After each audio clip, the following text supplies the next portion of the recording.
Welcome back guys. Channel को checkout कीजिए and subscribe पे लिए।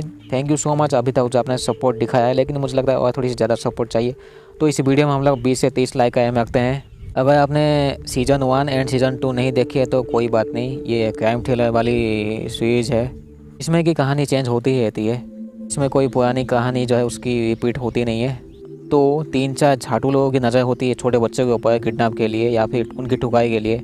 टॉम नाम का आदमी जो है, उसके 2 बच्चे विल एंड उसकी बहन जूली, वो साइकिल लेके कहीं खेलने गए हुए होते हैं, लेकिन अभी तक वो वापस लौटे ही नहीं है। बहुत घंटे बीतने के बाद जो है इस केस को पुलिस को दिया जाता है कि दोनों बच्चे अभी तक उसके घर में लौटे ही नहीं है। तो इस केस के ऊपर जो है 2 ऑफिसर काम करेंगे। इनका नाम होता है डेविड एंड रोलन वेस्ट। यहाँ पे थोड़ी सी पास्ट एंड प्रेजेंट वाली कहानी चलती रहती है, तो मैं फोकस करूँगा प्रेजेंट वाली कहानी में, क्योंकि पास्ट वाली जो कहानी है वो इन दोनों ऑफिसर्स का ही होता है, इसमें कि वो लोग पुराने केस के बारे में बात कर रहे होते हैं। पुलिस की टीम काफ़ी उन बच्चों को ढूंढने में लग जाती है, खेत के साइड में सभी जगह में, जो भी जगह इनको मिलती है जहाँ पे किसी की भी ठुकाई हो सकती है। डेविड को एक प्ले बॉय वाली कोई किताब मिलती है विल एंड जूली के रूम में। बर्ड के थ्रू जो है एक छेद मिलता है ताकि वो अगले कमरे में जब वो झाँक सके।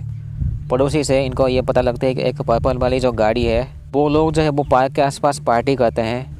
यहाँ पे एक कूड़ा वाला आदमी भी होता है जो कि पुराने सामान को ऐसे खरीद के या फिर बेचता है या फिर उससे कुछ बनाता है, जिसका नाम है ओडवर्ड। डेविड को एक जगह में टायर मार्क्स मिलते हैं एंड फुटस्टेप भी। दोनों ऑफिसर उनके टीचर से भी पूछते हैं, दोनों बच्चों के टीचर से, जिसका नाम है एमिलिया। दोनों ऑफिसर्स को पता लगता है कि उसके दोस्त लोग एंड वो दोनों भाई बहनों जो वो एक पार्क में खेलते रहते हैं कभी कभी, लेकिन उनके साथ में कोई और भी बच्चे होते हैं। इन्वेस्टिगेशन करते करते एक घर में पहुंचते हैं, लेकिन वो घर का जो मालिक है वो यहाँ पे होता ही नहीं है साला।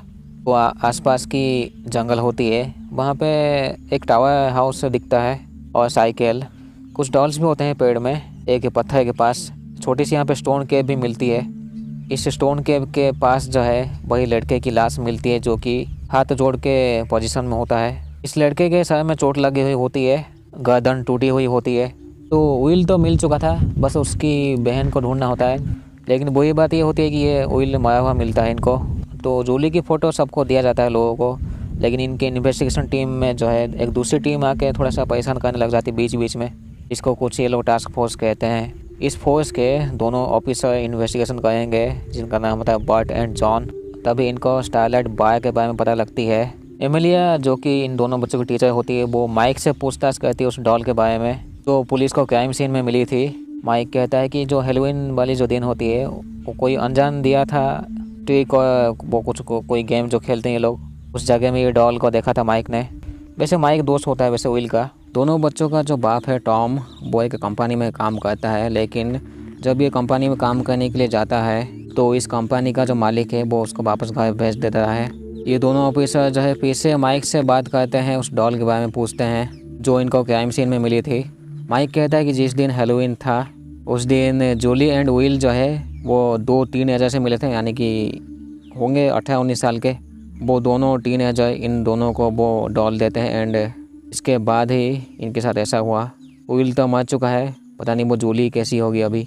तो अभी तक अगर देखा जाए तो वो दोनों टीनेजर जो मिले थे इन दोनों बच्चों को, मे भी उन लोगों ने इन दोनों को किडनैप करके ठुकाई कर दिया होगा। पुलिस को बस विल की लाश मिली है, जूली का कुछ अता पता ही नहीं होता। ऑफिसर रोलन वेस्ट को जो है उस रॉबर्ट नाम के एक आदमी के बारे में पता लगता है जो कि मैगजीन देता है बच्चों को, ताकि उस मैगजीन को देख के बच्चे ठगी हो जाए। प्रेजेंट टाइम वो जो रॉबर्ट है जो कि मैगजीन देता है बच्चों को ठगी बनने के लिए, वो जेल में होता है अभी। दोनों ऑफिसर्स उसको भी इंटरोगेट करते हैं, तो इनका एक टेड नाम के आदमी के बारे में पता लगता है। इन्वेस्टिगेशन में दोनों ऑफिसर को पता लगता है एक फैक्ट्री के बारे में जिसमें कि टॉम की मॉम पहले काम की थी। तब ये फिर से जूली के सामान चेक करते हैं। इनको पता लगता है जूली के भी कुछ ऐसे सीक्रेट वाले दोस्त थे।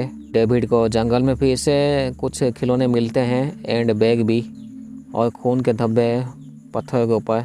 एक बूढ़ा आदमी इनको कहता है कि एक आदमी पूछ रहा था उन बच्चों के बारे में। ये बूढ़ा आदमी कुछ बच्चों को एक गाड़ी में जाते हुए देखा था जो कि कुछ ब्राउन कलर की होती है।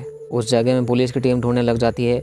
तो यहाँ पे जो बाकी के फैमिली मेम्बर्स भी होते हैं उन्हें शक होता है उस कचड़े वाले आदमी के ऊपर। उसको वो पीट के थोड़ा सा वार्निंग देते हैं कि बच्चों से दूर रहने के लिए। उनको एक फ़ोटो मिलती है विल की जिसमें कि वो ऐसे हाथ जोड़ के बैठा है, कोई एक प्रार्थना सभा में या फिर वो कोई भी जगह। एक्चुअली इसको कुछ ये कम्युनियन कुछ जगह कहते हैं। जब ये लोग पूछताछ करते हैं उस कम्युनियन में जाके कुछ खास तो पता लगता नहीं है वहाँ पे, लेकिन एक चीज़ इनको पता लगता है कि इनको कोई चाप डॉल कहते हैं, जो कि पेटी नाम की कोई पर्सन ने बनाई हुई होती है। ऑफिसर्स को पता लगता है पेटी से कि एक आदमी जो है उस टाइप के डॉल्स को ऐसे 10 पीस लाया था किसी एक मेला में। जो आदमी लाया था उसकी एक आंख नहीं है, उसकी एक आंख जो है वो उसमें चोट लगी हुई होती है।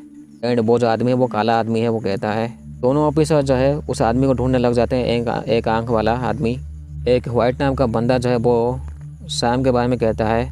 पूछताछ में पता लगता है कि जो बच्चे गायब हुए थे वो लोग कुछ टीनेजर्स के साथ खेले थे किसी एक फील्ड में। अजीब बात ये होती है कि छोटे बच्चे टीनेजर के साथ क्यों खेलेंगे। पुलिस पता ही लगा नहीं पाती है कि वो जूली के बारे में, तो काफ़ी लंबा टाइम हो चुका होता है अभी। प्रेजेंट टाइम के हिसाब से वो जूली अभी 21 साल की है। बच्चों की जो साइकिल जो थी उसमें से एक फ्रेडी नाम के आदमी की फिंगरप्रिंट्स मिली है। उससे पूछताछ करने के बाद वो कहता है झाटू वो उसका साइकिल लेके कहीं चला गया था एंड विल जो है वो जंगल की तरफ भाग गया था। यहाँ पे वो कूड़ा वाला आदमी जो है फिर से बच्चों के आसपास दिखा था, तो उन बच्चों के माँ बाप गुस्से हो जाते हैं। इतने वो पागल हो जाते हैं कि उसके पीछे गन लेके चले आते हैं उसको मारने के लिए। ये कूड़ा वाला आदमी अपने घर में चला आता है और कुछ जाल बिछाता है जब वो बच्चों के माँ बाप पहुँचते हैं। इनके बीच और ये कूड़ा वाला आदमी के बीच जो है काफ़ी ठुकाई होती है। दोनों ऑफिसर पहुंच जाते हैं तो वो कूड़ा वाला आदमी जब रुक ही नहीं रहा था, लगातार मारने में लगा था, तो इनको मारना ही पड़ता है उसको। पुलिस को शक होता है जूली के डैड के ऊपर ही। ये लोग फिर से फ्रेडी को पूछताछ करते हैं। एक्चुअली फ्रेडी वही वो टीनेजर ही होता है जो उन दोनों भाई बहनों के साथ मिलता था, मे बी जो उन दोनों भाई बहनों के साथ मिलता था या फिर विल के साथ। वो कहता है कि उस दिन विल अकेला था और वो ढूंढ रहा था जूली को। इसके बाद एक आदमी से जब ये लोग पूछताछ करते हैं तो वो एक मानी नाम की एक औरत के बारे में कहता है जिसका भाई खो गया है एंड इससे कुछ नाम भी वो साथ में वो कुछ नाम भी देता है। इस केस के 10 साल के बाद जो है जूली के कुछ सामान अभी मिसिंग होते हैं, जैसे कि उसके कुछ खिलौने एंड बाकी कुछ छोटे मोटे सामान। पुलिस को एक बैग और कपड़े मिलते हैं कूड़े वाले के घर में। दोनों ऑफिसर फिर से वो टॉम से ही पूछते हैं एंड बताते हैं उस कबर्ड के होल के बारे में, जिससे जो है वो दूसरे कमरे में ऐसे झाँक सकते हैं। टॉम का जो बॉस होता है फैक्ट्री वाला मालिक, वो कहता है कि टॉम ऐसे क्लब में जाता था। टॉम ने काफ़ी डिमांड किया था ऐसे लोन लेने की। दोनों ऑफिसर्स को लगता है कि वो कूड़ा वाला जो आदमी है उसने ये सब किया है और दोनों बच्चों को मार दिया है। इसमें से विल का ही लाश मिला है। पता नहीं जूली कहाँ पे है, जिंदा है या फिर मर चुकी होती है, लेकिन ये लोग श्योर नहीं होते कि उसी कूड़े वाले आदमी ने ही ऐसे काम किया होगा। फैक्ट्री का मालिक जो है वो कहता है कि जो टॉम का जो बेटा विल एक घर की तरफ देख रहा था घूर के या फिर अजीब तरीके से। एमिलिया जो टीचर होती है दोनों बच्चों की, वो एक लड़की से पूछती है जूली के बारे में। ये लड़की कहती है कि जूली एंड वो किसी एक ग्रुप में थे 4-5 महीने पहले। इस लड़की के हिसाब से एक लड़का जो है उसने जूली की मदद किया था उसको ड्रग इस्तेमाल के लिए, और वो कहती है कोई पिंक रूम्स के बारे में। इसका मतलब ये है कि जूली को कम एज में ये वो टीनेजर या फिर जो भी उसको ड्रग इस्तेमाल करने के लिए वो उसने फोर्स किया होगा या फिर उसको बेहोश करके ये लोग कोई ड्रग का इस्तेमाल किए होंगे उसके ऊपर। इनको पता लगता है कि जो कबर्ड में वो जो होल था वो कोई नोट ऐसे पास करने के लिए। अब वो कौन से वाले नोट होते वो तो उन्हें पता होगी। एमिलिया जब वो टीचर जो होती है वो एक लेखक भी होती है, तो वो जो किताब लिखी हुई थी इस केस के ऊपर, वो एक आंख वाला आदमी गुस्सा होता है एमिलिया के ऊपर। टॉम जो है एक घर के अंदर चुपचाप से जाता है, लेकिन उस आदमी के घर में जो जाता है उस आदमी को पता लग जाता है शायद से। टॉम उस छेद के थ्रू कुछ देखता है। अगले दिन जो है टॉम की जो लाश है उसी फील्ड वाली कोई टावर में मिलती है और उसके साथ जो है कोई माफ़ी मांगने का ऐसे नोट होती है। तो दोनों बच्चों की बाप जो है वो मर चुका है अभी, लेकिन अभी तक जूली ही नहीं मिली है। दोनों ऑफिसर्स को लगता है ये काम किसी झाटू का है, लेकिन वो कूड़े वाला आदमी इसमें शामिल नहीं है। लेकिन इनका जो डिपार्टमेंट है वो इस केस को बंद करना चाहता है। खूनी मिल गया बोल के उस कूड़े वाले आदमी को ये लोग खूनी मानते हैं। इनको पता लगता है कि वो जो डॉल्स होती है वो किसी साइन की तरह इस्तेमाल करती है। एक्चुअली साइन की तरह इस्तेमाल होता है किसी ह्यूमन ट्रैफिकिंग में, जैसे कि कोड्स। दोनों ऑफिसर्स को लगता है कि मैं भी एक फैमिली का कोई इन्वॉल्व है इस जूली के केस में। अभी तक जूली की लाश भी नहीं मिली है एंड जूली के बारे में कुछ पता ही नहीं लग पाया है। लेकिन इनको एक आदमी के ऊपर शक होता है जो कि एक आंख वाला आदमी है। टॉम की माँ जिस घर में काम करती थी उस घर के हाउसकीपर से ये लोग मिलते हैं। इनको पता लगता है जो जेम्स, जो कि फैक्ट्री जिसका होता है जिसमें टॉम काम करता है, एक्चुअली करता था। फैक्ट्री से पहले जेम्स यहाँ पे सिक्योरिटी गार्ड का ऐसे काम करता था। वैसे इस घर का मालिक का नाम होता है होएत। इजाबेल उसकी बेटी जून नाम की जो औरत होती है वो इजाबेल को संभालती है, क्योंकि उसकी बेटी मर चुकी थी एक एक्सीडेंट में। लेकिन ये जो जून जो है वो उस एक आंख वाले आदमी को भी जानती है। भाई कुछ दिनों के बाद जो है एडवर्ड होएट जो कि उस घर का मालिक होता है वो कॉल करता है डेविड को कुछ बातचीत के लिए। एडवर्ड होएट एंड डेविड जो है वो एक जंगल में मिलते हैं जेम्स के बारे में बात करने के लिए। जेम्स जो कि टॉम का बॉस, क्योंकि जेम्स जो है वो मर चुका है एक हादसे की वजह से, लेकिन इनको लगता है कि उसका कोई इन्वॉल्व नहीं था इस केस में। तो अभी मुझे प्रेजेंट टाइम का ऐसे कहानी वैसे कंटिन्यू करना पड़ेगा। तो प्रेजेंट टाइम में ये ऑफिसर जो होते हैं, दोनों ऑफिसर बूढ़े हो चुके होते हैं थोड़े से। तो हॉयट के प्रॉपर्टी में ये लोग जाके देखते हैं एक बेसमेंट में इनको एक रूम मिलती है जो कि पिंक कलर की रूम होती है। इसका मतलब ये था कि जूली जो है यहाँ पे थी। एंड अभी इस केस को बहुत लंबा साल हो चुका है, लगभग 10-15 साल। यानी कि जूली अगर ज़िंदा होगी तो अभी बड़ी हो चुकी होगी 21 साल के बाद, यानी कि 21-22 साल की हो चुकी होगी या फिर उससे ज़्यादा। जूली यहाँ से कहीं भाग चुकी होती है। एंड ये लोग ड्राइंग देखते हैं इजाबेल एंड उस एक आंख वाले आदमी का भी इस रूम में। प्रेजेंट टाइम में जैसे तैसे ये लोग उस आदमी से मिलते हैं, एक आंख वाले आदमी से।